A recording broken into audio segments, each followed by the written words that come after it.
Welcome to Up Close and Personal, the premier spotlight show. You can visit us online at www.eastcoastalamerican.com. eastcoastalamerican.com is proud to be in the company today of three of the most brilliant minds in New York City basketball: Tiny Morton, Gary Charles, and Ron Niclario. Thank you, gentlemen, for taking the time out. It's our pleasure to have you guys on our show. You're well respected in the New York City circuit, if not throughout the country.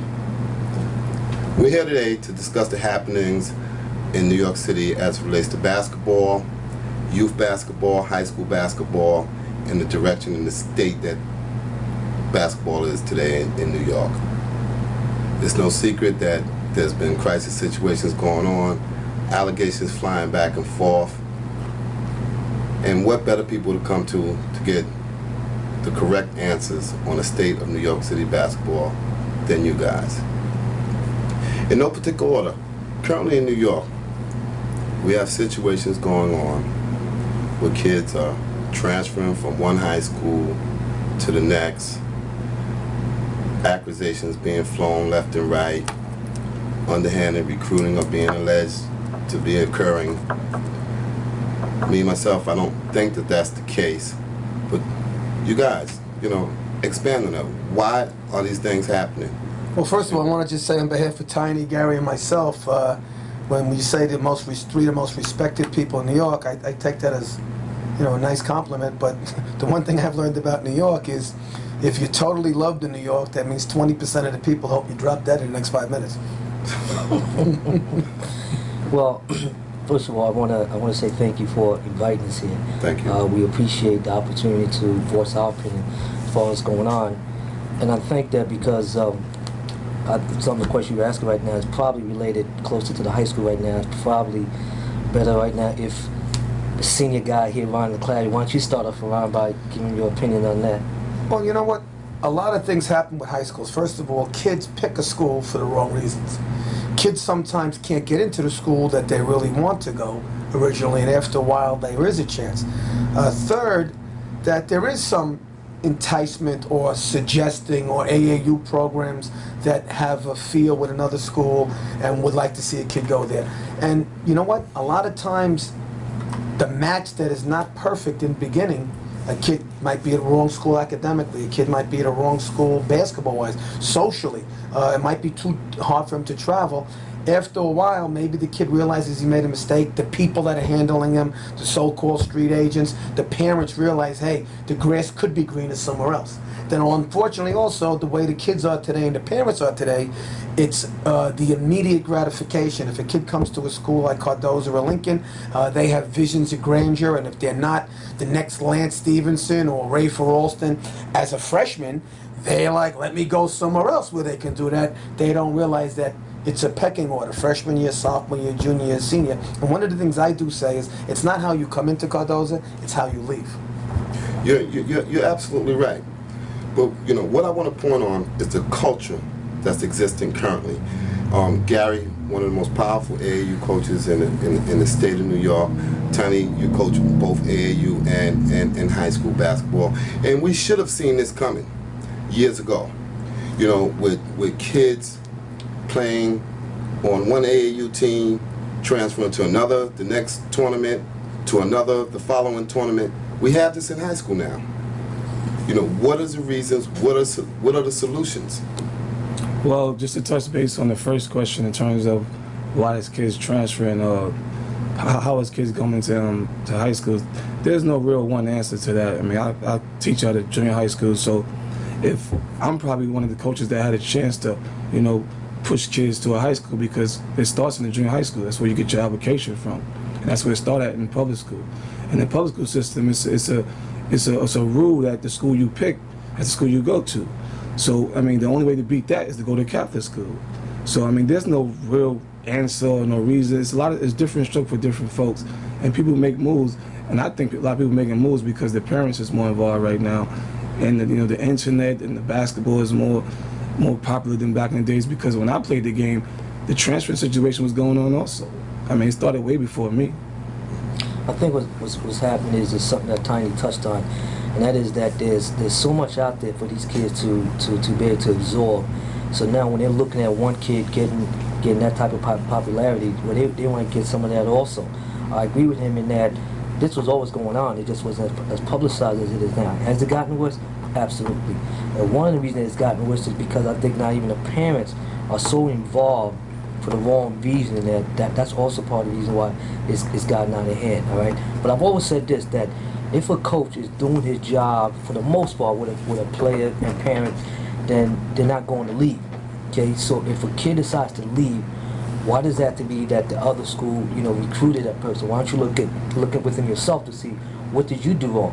When 4 or 5 kids leave one school, that's an epidemic. Okay, so it's not just the 1 or 2 kids. That's that's your team. So maybe you as a coach, you need to look upon yourself to see what did I do wrong. Is it wrong? Well, I guess it all depends on who is wrong, who that wrong was done to. Okay, but it is true that this thing has gotten out of hand, and for the most part, we do need to do something about that. So how does a coach such as Tiny Morton, how does he deal with the perception that he's involved somehow? Because there's no secret that several children transferred out of certain schools and came into Lincoln. Those who know him know that he doesn't even recruit within Coney Island. You're going to come to Lincoln, you're going to come to Lincoln. You're not going to go to Lincoln, you're not going to go to Lincoln. That's been his position. How do you ward that off? How do you ward off that perception? What do you do? When people are saying that you're somehow involved in these transfers, when clearly people in the basketball circuit know that that's not the case. Well, I want to say something on Tiny's behalf. In Queens, there are a lot of public school coaches just have a little animosity because it seems like their kids want to go to Cardozo. Success breeds success. Tiny's had a lot of success. And you know what? Tiny is a little younger than me. I remember coaching as Tiny. He might be, not a negative way, as dumb as I am. Because when you give 365 days a year to the kids in your program, and you treat them like sons, you treat them like little brothers, and you give everything you got and more for a job that pays like $6,000, and after, coach, can I borrow $1? And you buy him this and you buy him that. You know what? There are very, very few high school coaches out there that make it their life. I'm one, Tiny's one, there's a couple that make it their life. And I think those guys should be commended, not ridiculed. I think, though, there's a key element that's missing in this whole thing, and that is that when you have a superstar player, and Lance Stevenson's not a good ball player, he's a superstar player, other players want to follow. I remember when I coached Lamar Odom, I didn't have to recruit. Other people wanted to play with Lamar. So sometimes Tiny might get more credit than he deserves, in a good way, I'm saying, because Lance attracts better players. And because of that, people thinking that maybe Tiny's doing something to recruit. And one thing I learned in this business is this: the people who like you are going to like you. The people who dislike you, they're going to dislike you even if you went out there and donated $3 million somewhere. Okay? They'll find a reason to dislike you, okay? So when you're successful, as my father once said, as you go up the ladder, okay, just remember all the people you're going to meet, when you go back down, all your enemies, okay? That's just the nature of the business. So you have to decide, do I want to succeed or do I not want to succeed? And if I succeed, be prepared to deal with the negativism that you're going to have to deal with. How does that make you feel? Well, I appreciate what Gary just said, but it really doesn't bother me because, like he said, I always want to be successful. So I don't have too much time focused on the negative. And most of the kids that do end up in my school is because they want to see something that they relate to, and everybody relates to winning.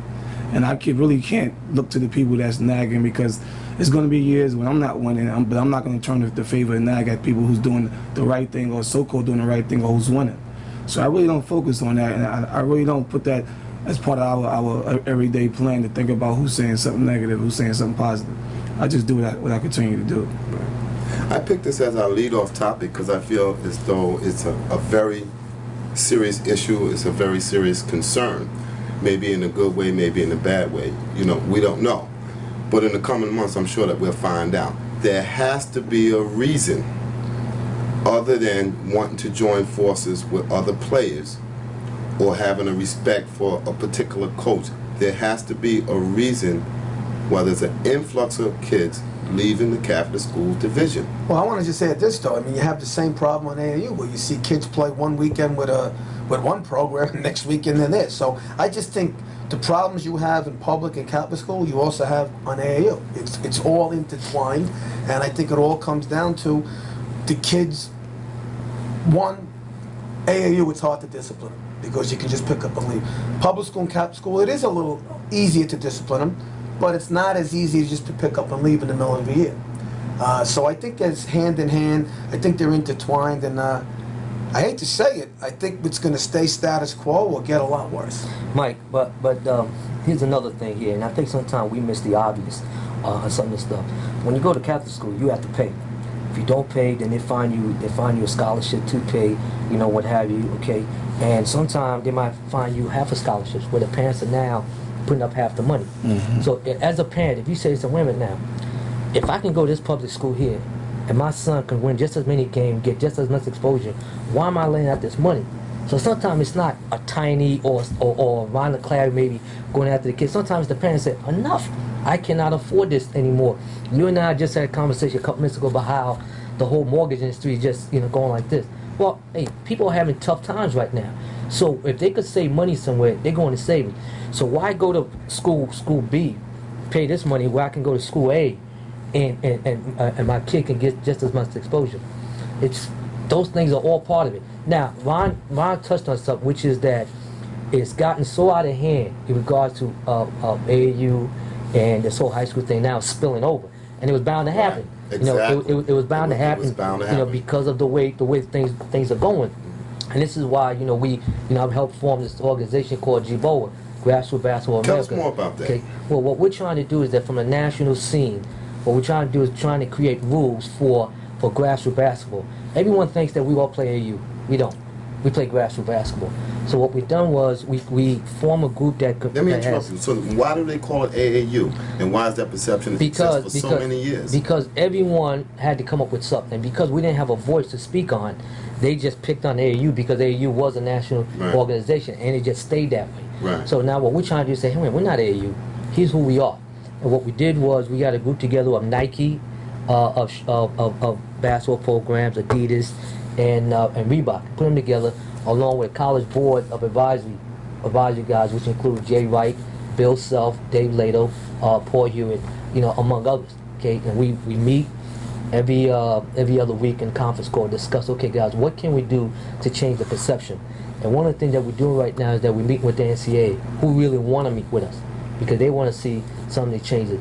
Also, we want to get a seat on that board, that national board that they created after the NBA team lost the Olympic, and now they're blaming us, for that, okay, which is ridiculous. But in any case, when they created that board, they put a AAU member on there.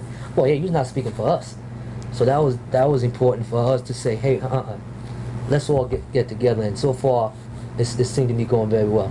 So how do you think an organization such as yours that you've helped create it, how will that help the culture that's happening? What we've done is what I'm going to get at. Okay, what we've done is that we're in the crisis state. Let's make no mistake about it. We've done a couple of things here.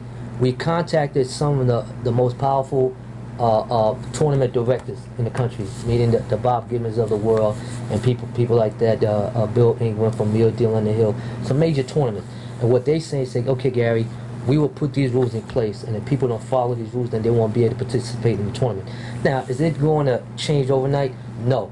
But at least we're trying to at least put some steps in so we can start to change it, a little bit. Okay, even if it's 10% one year, 20% the next year, until we can get there. And so far, most of the people we have talked to are in favor of this, because don't think that some of the thing that goes on that we're happy with, with what's going on. We're not. Okay, but this thing is really snowball. Okay, so in order to try to stop it, it's out of control. It's out of control. Okay, so how can that organization help a Tiny Morton or a Ron Niclario? How do you tie that in where it also stops the bleeding on a high school level? Because right now Tiny and Ron, they have kids transferring in.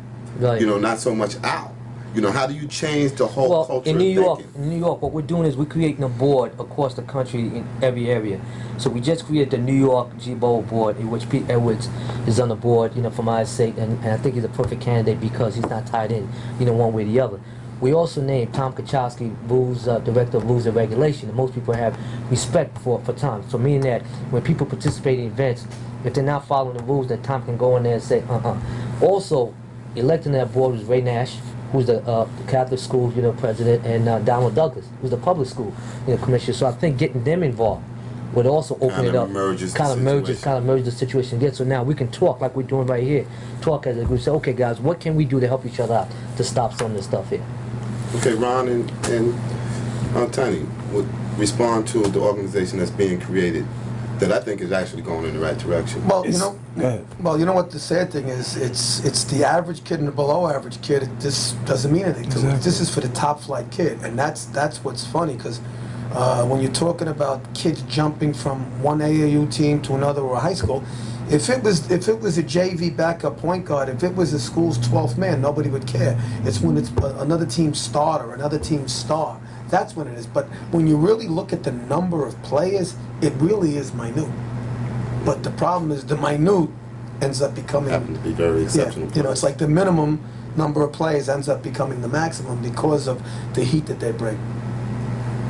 Well, I mean, it's kind of pinpoint one reason why. I mean, I know the AAU organizations that Gary set up is really totally different because when you come to high school basketball, there's so many aspects involved. Like Ron was saying, you have more players, more type of players. You don't just deal with one superstar player.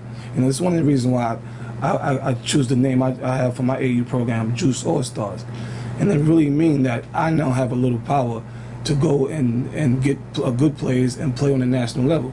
I can't do that in high school. Players is leveled out most of the time, and like he said, I mean, it's JV players be transferring to the different schools. We don't know about it, and it's not publicized because it's not the best players.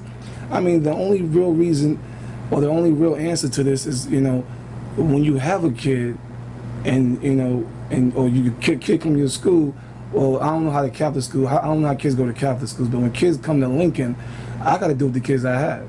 And now, if a Darwin Ellis who wasn't a Lance Stevenson becomes on a level as Lance Stevenson and so on, that's because I coached him. That's because he stayed under my umbrella and we grown together.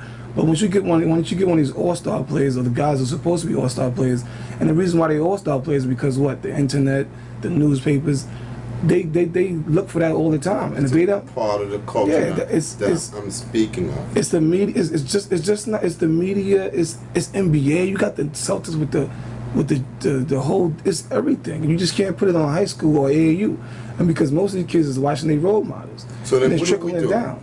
What do we do? As you guys are considered ambassadors in New York, when you speak of high school or AAU basketball, it starts Ron, Gary, Tiny. What I do and what I say, not to cut you off, I mean, I had Antonio leave my school, and he was a big-time player. But it wasn't one day that I had anything negative to say about Antonio, his mother, or anybody else that was involved with that transfer, because they thought it was an upward move. And they, approached me about it. Now, obviously, I thought it was some, backstabbing stuff until we realized, okay, you decide that, okay, let's see let's see how it works out. How did it work out for him? I mean, to me, it worked out good for him. I mean, he's where he wanted to be at in the Big East, and he's playing. So I mean, it depends on how you deal with these kids before they come in and when they're trying to leave. I mean, to me, like Ron said, if I coach a kid and he want to leave, I'm going to talk to him and make sure if it's a positive move or a negative move. I'm not going to say, all right, get out, go, and then start talking bad where he lands. I'm not going to do it like that. That's probably one of the reasons why, a lot of kids don't leave Lincoln, because I have a real open communication, be it positive or negative. You catch a lot of slack. I think, Mike, to touch on what Tanya was saying, and your question is, we need to have more dialogue like these, okay, to start cleaning up. Because one of the things that I've learned over the misconception. One thing I discovered over the years is that a parent or a player are telling you one thing, or you think it's the coach that's doing it, but the reality is they're playing us off each other. So what we need to do is say, okay, you know what? Let me make that phone call. Let me go call that guy, and you be there also, okay? Because too many times a kid or parent is telling you something, and then you hang up from them, and then you call the other person and you hear something different. Well, we need to all be together, and I think that will help clean up some misconception. You know, I have no problem saying to you that years ago, like Tanya and I started off in a real bad way, and Tony was one of the kids that we started in a bad way. But in retrospect, when I look back at it, when I talk to the uncle, I talk to certain people, you realize that in some way they were playing us. Okay, and that's one of the things I think we have to stop. We need to have to get to that point that if a young man is leaving a program, make that phone call. No, you can't just leave. Okay. Well, that's the problem, Gary. You have 10 AAU coaches in one room, Right. 10 high school coaches in the same room, 20. It only takes one That's correct. to circumvent and destroy The whole thing, cooperation. without a doubt. You know, that's the problem that we have in. So, But you can't let that one person stop what the other 19 person are but trying you to do. have to create a system Right. where the mass will be able to deal collectively Absolutely.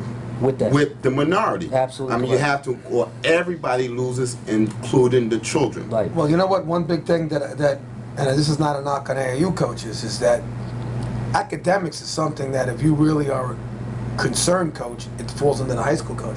I'm the guy that has to make sure he's taking the courses. I'm the guy that has to make the decision. Do I bench him, you know, because he's not working as hard? That's a big, big thing.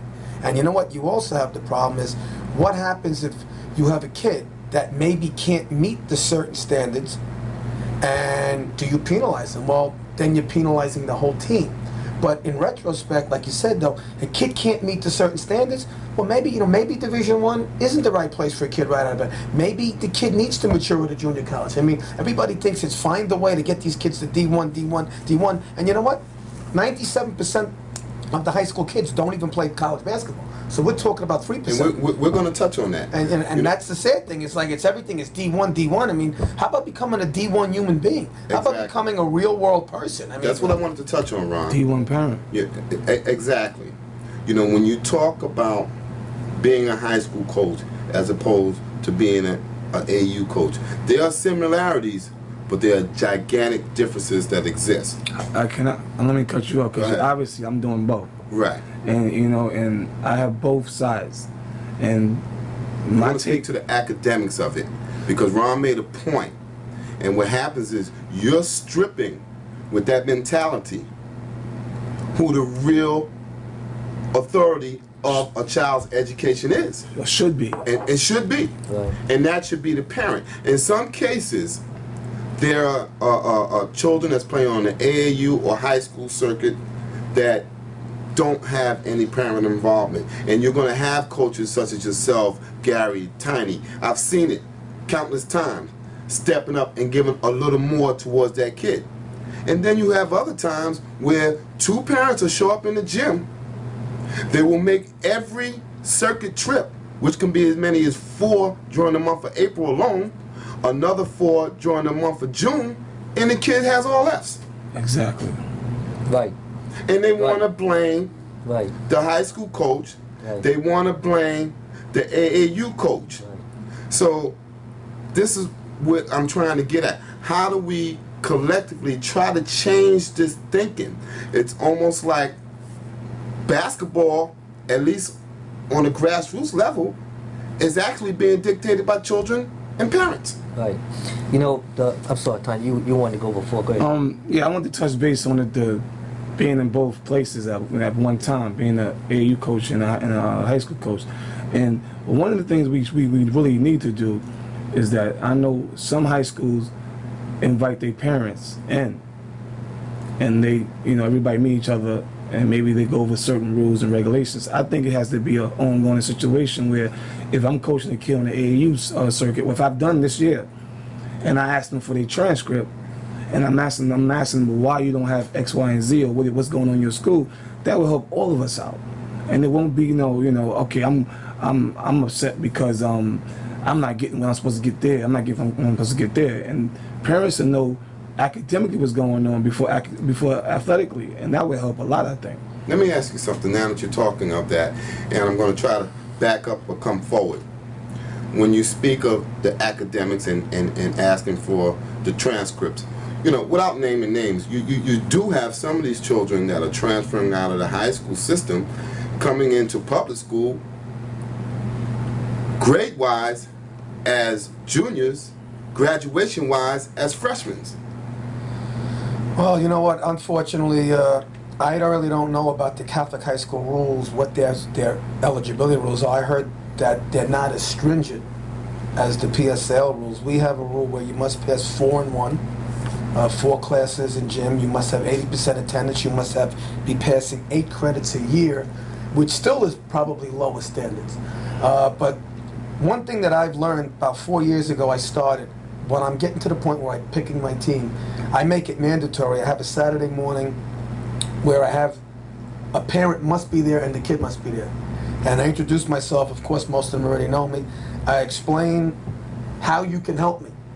You must put yourself in the clearinghouse. Even though there's a good chance that a lot of you kids are not going to be Division I or Division II, you must put it in. I tell them how they do that. I have rules and regulations how you can help me as a parent. If I call your house up and I say the social studies teacher said he cut class today, and then you ask your son, he says, no, I was there, please make it that Ron DeClario was right and your son is not telling you the truth in a nice way. And I tell them how they can hurt me. I don't want to have a game where I'm coaching and all of a sudden, why is my son not playing? Why is my son not shooting? Because I tell the parents, I've been to the Garden, I've won, I've been to the Garden and lost. During the playoff run, I've never had a parent come running down at halftime, grab me, Coach, my son's not hitting a shot today. My son can't hit a shot. Take his behind out, put somebody else in, we want to win. The thing that I realize about parents, first thing is playing time, second thing is points, third thing is shots, fourth thing is maybe, hopefully we'll win.